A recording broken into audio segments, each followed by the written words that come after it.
Breaking news.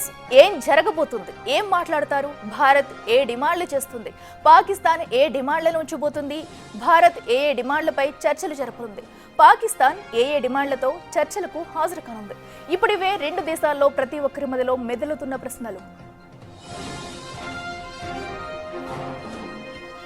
Bharat Pakistan మధ్య కీలక చర్చలు ప్రారంభమయ్యాయి. డైరెక్టర్ జనరల్ మిలిటరీ ఆపరేషన్స్ మధ్య అత్యంత హీట్ మీటింగ్ జరుగుతుంది.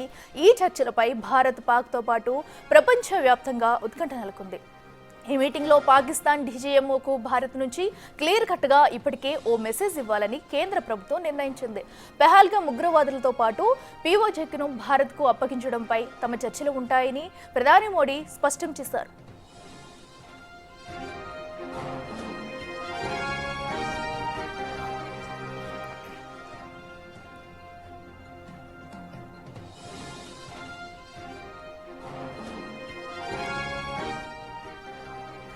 ఇదే అంశానికి సంబంధించి మరింత సమాచారం మా ప్రతినిధి శివ లైవ్ లో అందిస్తారు. శివ, చెప్పండి, ఇప్పటికే డీజీఎంఓల సమావేశం అయితే ప్రారంభమైంది. మరి ఎవరెవరు డిమాండ్లు ఎలా ఉండబోతున్నాయి, ఏ నిర్ణయిస్తారనేది కూడా ఉత్కంఠంగా మారింది. పూర్తి అప్డేట్స్ ఏంటి? రైట్ అఖిల, ప్రధాని నరేంద్ర మోడీ నివాసంలో సమావేశంలో ప్రధానంగా పలు కీలక నిర్ణయాలు తీసుకున్నారు. దాని తర్వాత అంటే ఇప్పుడు 12 గంటలకు సమావేశం ప్రారంభమైంది. పాకిస్తాన్ అలాగే భారత్కు సంబంధించిన మిలిటరీ ఆపరేషన్ డైరెక్టర్ జనరల్ సమావేశం జరిగింది. దానికన్నా ముందు ప్రధాని నరేంద్ర మోడీ కూడా కొంత బ్రీఫింగ్ కూడా ఇచ్చారు సైనిక అధికారికి. తర్వాత అంటే సమావేశంలో తీసుకోవాల్సిన నిర్ణయాలు కానీ చర్చల అంశాలకు సంబంధించి ఏ అంశాలపై చర్చించాలనే అంశాలపై కూడా ప్రధానంగా ఇద్దరి మధ్య చర్చ జరిగినట్టు తెలుస్తుంది. దాని తర్వాత కొద్దిసేపటి క్రితమే రెండు దేశాలకు సంబంధించిన ఉన్నత స్థాయి సైనిక అధికారులు అంటే ఏదైతే మిలిటరీ ఆపరేషన్ సంబంధించిన డైరెక్టర్ జనరల్స్ ఎవరైతే ఉంటారో ఇరు దేశాలకు సంబంధించి ఈ సమావేశం కొద్దిసేపటి క్రితమే ప్రారంభమైంది. హాట్ లైన్లో ఈ సమావేశంలో చర్చలు జరుగుతూ ఉన్న పరిస్థితి కనిపిస్తోంది. అయితే రెండు దేశాలకు సంబంధించి ఏ అంశాలు ప్రధానంగా ప్రస్తావనకు వస్తాయి అనేది కూడా ప్రధానంగా తెలియాల్సి ఉంది. కానీ ఇప్పటికే ప్రధాని నరేంద్ర మోడీ ఇటు భారత్ తరఫున పలు కీలక సూచనలు చేసినట్టు తెలుస్తుంది. ఏ అంశాలపై ప్రస్తావించాలి, ఏ అంశాలు అక్కడ లేవనెత్తాలి, ఏ విధంగా మాట్లాడాలి అనే అంశాలపై ప్రధానంగా భారత్ నుంచి హాజరైన ఆర్మీ డైరెక్టర్ జనరల్కు ఆదేశాలు ఇచ్చినట్టుగా పలు సూచనలు కూడా చేసినట్టుగా తెలుస్తోంది. మరి ఇప్పుడు పాకిస్తాన్ కూడా కొన్ని ప్రశ్నలు సిద్ధం చేసుకున్నట్టుగా తెలుస్తోంది. కానీ ఏది ఏమైనప్పటికీ కూడా కాల్పుల విరమణ ఒప్పందానికి సంబంధించి ప్రధానంగా తాత్కాలికంగా మాత్రమే ఈ విరమణ ఒప్పందానికి ఒప్పుకున్న భారత్ ఇప్పుడు ఫర్దర్గా ఏ విధంగా ముందుకు వెళ్ళాలి అనే అంశాలపై ఇక్కడ మీరు చెప్పినట్టుగా పీఓకే గురించి, మరోవైపు కొన్ని ఉగ్రవాద స్థావరాలు కానీ అక్కడ ఉన్న ఉగ్రవాదులకు సంబంధించి కూడా అప్పగింతకు సంబంధించి కూడా కొంత చర్చ జరుగుతున్నట్టు కూడా కొంత ప్రచారం అయితే జరుగుతుంది. ఎవరైతే ఉగ్రవాదులకు సంబంధించిన ఉగ్రవాద స్థావరాలు కానీ జైషే మహమ్మద్ కానీ లష్కర్ తోయిబాకి సంబంధించిన చీఫ్స్ ఎవరైతే ఉన్నారో వారి అప్పగింతకు సంబంధించి కూడా భారత్ కోరే అవకాశం ఉంది అని కొంత ప్రచారం అయితే జరుగుతుంది. దానికి సంబంధించి మాత్రం ఎక్కడ అధికారిక ప్రకటన లేనప్పటికీ కొంత ప్రచారం అయితే జరుగుతోంది. దానితో పాటు పీఓకే కూడా భారత్కు అప్పగించాలి. అది ఆల్రెడీ భారత భూభాగంలో ఉంది కాబట్టి అది కూడా భారత్కు అప్పగించాలి. ప్రజెంట్ ఏదైతే కాల్పుల విరమణ ఒప్పందానికి సంబంధించి అమెరికా జోక్యంతో ప్రజెంట్ తాత్కాలికంగా విరామం అయితే తీసుకున్నారు. కానీ విరామం ఒప్పందం కుదిరినప్పటికీ కూడా వితిన్ 3 అవర్స్లో మళ్ళీ కాల్పులకు డ్రోన్లతో దాడికి దిగింది పాకిస్తాన్. దానికి గట్టిగా భారత్ కూడా బుద్ధి చెప్పిన పరిస్థితి కనిపిస్తోంది.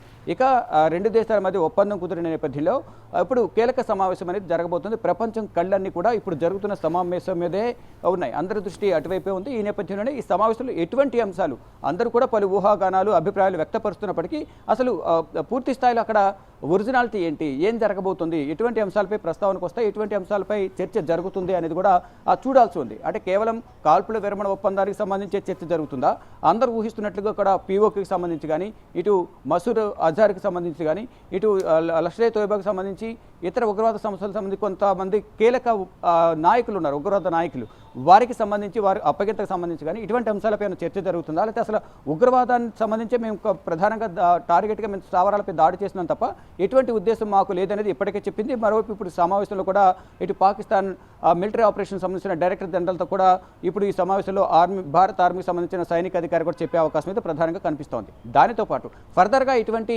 ఉగ్రవాద చర్యలకు పాల్పడకూడదు, ఒకవేళ పాల్పడితే మాత్రం దాన్ని యుద్ధంగా పరిగణిస్తాము, దాని తీవ్రత దాడి మాత్రం చాలా తీవ్రంగా ఉంటుంది, దానికి నష్టం అనేది కూడా తీవ్రత అనేది కూడా ఊహకు అందని విధంగా కూడా మా దాడి ఉండబోతుంది అనేది కూడా భారత్ ఇప్పటికే చెప్పింది. ప్రధాని నరేంద్ర మోడీ కూడా ఆల్రెడీ చెప్పారు. మళ్ళీ ఇప్పుడు ఈ అధికారికంగా మళ్ళొకసారి ఈ హాట్ లైన్లో జరిగే చర్చల్లో కూడా ఈ సమావేశంలో చర్చించే అవకాశం అయితే ప్రధానంగా కనిపిస్తోంది. కానీ పూర్తి స్థాయిలో అధికారికంగా లోపల చర్చలు ఏం జరుగుతాయి ఏంటి అనేది కూడా చూడాల్సి ఉంది. కానీ ఈ సమావేశం ముగిసిన తర్వాత మధ్యాహ్నం 2:30 నేషనల్ మీడియా సెంటర్లో కేంద్ర ప్రభుత్వం అధికారికంగా మీడియా సమావేశం ఏర్పాటు చేసి ఈ చర్చల యొక్క సమావేశం యొక్క సారాంశం ఏంటి అనేది కూడా వివరించబోతుంది. మధ్యాహ్నం 2:30 ఈ సమావేశం ఏర్పాటు చేయబోతున్నారు. ఇక దానికన్నా ముందు ఇప్పుడు అన్నీ కూడా ఊహాగానాలే. ఏం జరుగుతుంది లోపల, ఇద్దరు అటు పాకిస్తాన్ ఏం చర్చించబోతుంది, భారత్ ఏం చర్చించబోతుంది, ఇద్దరి మధ్య ఎటువంటి చర్చలు జరగబోతున్నాయి అనేది కూడా చూడాల్సి ఉంది. కానీ అందరూ కూడా పలు ఊహాగానాలు అభిప్రాయాలు వ్యక్తపరుస్తున్నప్పటికీ కూడా ఈ కాల్పుల విరమణ ఒప్పందానికి సంబంధించి మాత్రమే అక్కడ చర్చ జరుగుతుంది అనేది కూడా ఒక ప్రస్తావన వస్తుంది. కానీ కాల్పుల విరమణ ఒప్పందాన్ని ఉల్లంఘించి కూడా మళ్ళీ ఒకసారి కాల్పులు జరిపింది కాబట్టి దాని ప్రస్తావన కూడా అక్కడ వచ్చే అవకాశం అయితే ప్రధానంగా కనిపిస్తూ ఉంది. Right Shiva, thank you. So ఏదైతే అటు రెండు దేశాల్లో యుద్ధ వాతావరణం నెలకొన్న తరుణంలో కూడా ఇప్పటికే శాంతి ఒప్పందాలకైతే కుదుర్చుకున్నారు. అయితే ఈ నేపథ్యంలో దీనికి ఒక పులి స్టాప్ పెట్టేలా కూడా ఇప్పటికే డిజిఎంఓ అయితే సమావేశం జరుపుతుంది. అయితే దీనికి ముందు కూడా అటు ప్రధాని మోడీ అయితే కొన్ని కీలక సమావేశాలు నిర్వహించి కొన్ని నిర్ణయాలు అయితే తీసుకున్నారు. వాటన్నింటినీ కూడా ఇప్పుడు ఈ సమావేశంలో అనుసరించే అవకాశం కనిపిస్తుంది. ఇక మరింత సమాచారం మా ఎగ్జిక్యూటివ్ ఎడిటర్ అశోక్ లైవ్లో అందిస్తారు. అశోక్, చెప్పండి. ఇప్పుడు ప్రస్తుతం ప్రపంచ దేశాలను కూడా ఈ సమావేశం పైనే దృష్టి సారిస్తున్నాయని కూడా చెప్పుకోవచ్చు. ప్రధానంగా భారత్ పాక్ మధ్య యుద్ధం మొదలైనప్పటి నుంచి కూడా ఏం జరుగుతుందనే ఉత్కంఠ అయితే అందరిలో కూడా నెలకొంది. సో ఇప్పుడు ఈ సమావేశం అనంతరం కూడా ఎలాంటి నిర్ణయాలు తీసుకుంటారు, పీఓకే దగ్గర ప్రధానంగా ఎవరి నిర్ణయం ఎలా ఉంటుందనేది కూడా ఇప్పుడు పెద్ద సందిగ్ధత అయితే నెలకొంది. మరి దీనిలో ఎలాంటి అంశాలు చర్చించే అవకాశం ఉందనుకోవచ్చు? రెండు దేశాల డీజీఎంఓల మధ్య జరుగుతున్న ఈ సమావేశంలో కీలకమైన నిర్ణయాలు ఏవి కూడా తీసుకోరు. ఎందుకంటే నిర్ణయం తీసుకునే అధికారం రెండు డీజీఎంఓలకి ఉండే అవకాశం లేదు. ఇది కేవలం కాల్పుల విరమణ ఒప్పందానికి సంబంధించి మాత్రమే ఈ డిస్కషన్ నడుస్తుంది. పీఓకే గురించో ఉగ్రవాదుల అప్పగింత గురించో అది రెండు దేశాల మధ్య ఒక న్యూట్రల్ ప్లేస్లో ఆ డిస్కషన్స్ అన్నీ కూడా జరుగుతాయి. అది ట్రంప్ లాంటి వాళ్ళు మధ్యవర్తిత్వం వహిస్తే దానికి భారత్ ఒప్పుకుంటే అప్పుడు వేరే దేశంలో అంటే అటు పాకిస్తాన్ కానీ ఇటు ఇండియా కానీ కాకుండా వేరే చోట ప్రధానుల మధ్య జరుగుతున్న ఒప్పందాలు.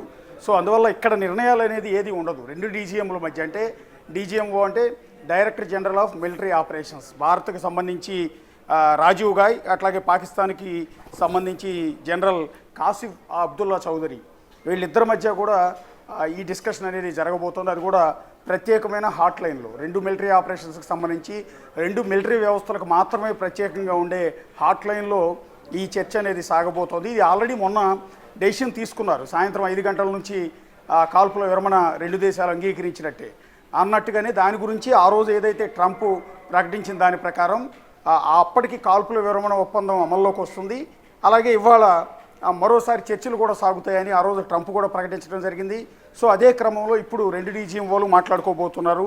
మాట్లాడిన తర్వాత ఏమి ప్రకటిస్తారు అనేది వెరీ ఇంట్రెస్టింగ్గా ఉంది. ఎందుకంటే కాల్పుల విరమణకి భారతదేశం అంగీకరించింది. ఇమ్మీడియట్గా పాకిస్తాన్ డీజీఎంఓ నుంచి ఫోన్ కాల్ రాగానే ఆ రోజే యాక్సెప్ట్ చేసింది. కానీ ఎప్పుడైతే సాయంత్రం 5 గంటల కాల్పుల విరమణ ఒప్పందం అమల్లోకి వస్తుందని చెప్పిన వెంటనే పాకిస్తాన్ మళ్ళీ తిరిగి దాడులు భారత్ మీద మొదలుపెట్టింది. సాయంత్రం 7 గంటల తర్వాత అటు జమ్మూలో కావచ్చు, ఇటు కాశ్మీర్లో కావచ్చు, చాలా చోట్ల రాజస్థాన్లో కావచ్చు, పంజాబ్లో కావచ్చు, చాలా చోట్ల డ్రోన్లతో దాడి చేసే ప్రయత్నం చేసింది. అంటే ఇది ఖచ్చితంగా కాల్పుల విరమణ ఒప్పందాన్ని ఉల్లంఘించడమే.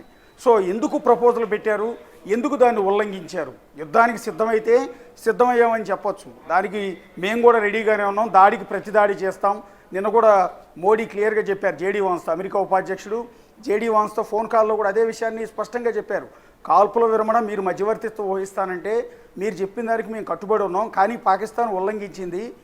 వహాసే గోలీ చలేగా యహాసే గోలా చలేగా అంటూ మోడీ కూడా జేడీ వాన్స్తో అన్నట్టుగా కొంత సమాచారం బయటకు కూడా వచ్చింది. ఈ నేపథ్యంలో ఇప్పుడు ఈ హాట్ లైన్లో జరుగుతున్న ఈ చర్చల్లో ఇదే అంశం, ఉల్లంఘనకు సంబంధించిన అంశం భారత్ డీజీఎంఓ నుంచి పాకిస్తాన్ డీజీఎంఓకి చెప్పే అవకాశం ఉంటుంది. ఎందుకంటే పొలిటికల్గా పాకిస్తాన్ గవర్నమెంట్ షహబాజ్ షరీఫ్ తీసుకున్న నిర్ణయాన్ని అక్కడి ఆర్మీ చీఫ్ అయిన మునీర్ ఎందుకు ఉల్లంఘించారు, ఎందుకు పాటించలేదు, ఎందుకు కావాలని భారత్పై మరోసారి దాడి చేసే ప్రయత్నం చేశారు, ఈ అంశాలన్నీ కూడా ఇప్పుడు జరగబోతున్న ఈ డీజీఎంఓల సమావేశంలో డిస్కస్ చేసే అవకాశం అయితే ఉంటుంది. సో పెద్ద పెద్ద నిర్ణయాలు అయితే ఇప్పుడు జరుగుతున్న ఈ సమావేశంలో తీసుకునే అవకాశాలు లేవు. ఎందుకంటే దేశాల మధ్య ప్రధానుల స్థాయిలో తీసుకునే డెసిషన్స్ అవి డీజీఎంఓల స్థాయిలో అవో. కేవలం కాల్పుల విరమణకు సంబంధించి ఏం చేయాలి, ఉల్లంఘనకు సంబంధించి ఏమని పాకిస్తాన్ సమాధానం చెప్తుంది, ఇవన్నీ కూడా డిస్కషన్లో వచ్చే అవకాశం ఉంటుంది. అయితే ఈ డీజీఎంఓల సమావేశం ఎంతసేపు జరుగుతుంది అనేది క్లారిటీ లేదు. ఈ సమావేశం ముగిసిన తర్వాత 2:30 గంటలకి త్రివిధ దళాల అధిపతులు మరోసారి ప్రెస్ మీట్ పెట్టి ఈ సమావేశంలో ఏ అంశాలు డిస్కస్ చేశారు, పాకిస్తాన్ వేటికి ఒప్పుకుంది, ఏం జరగబోతోంది అనేది, సీజ్ ఫైర్ యథావిధిగా కొనసాగుతుందా, ఎల్ఓసి దగ్గర కాల్పుల విరమణ, ఇది కీలకమైన అంశం. రెండోది పాకిస్తాన్ వైపు నుంచి మన వైపుకి దూసుకొస్తున్న డ్రోన్ల దాడి కావచ్చు, మిసైల్స్ దాడి కావచ్చు, ఇవి పూర్తిగా ఆగిపోయినట్టేనా ఏంటనేది ఈ సమావేశం అనంతరం 2:30 గంటలకి ప్రెస్ మీట్లో పూర్తి స్థాయి క్లారిటీ అయితే ఇవ్వబోతున్నారు అఖిల.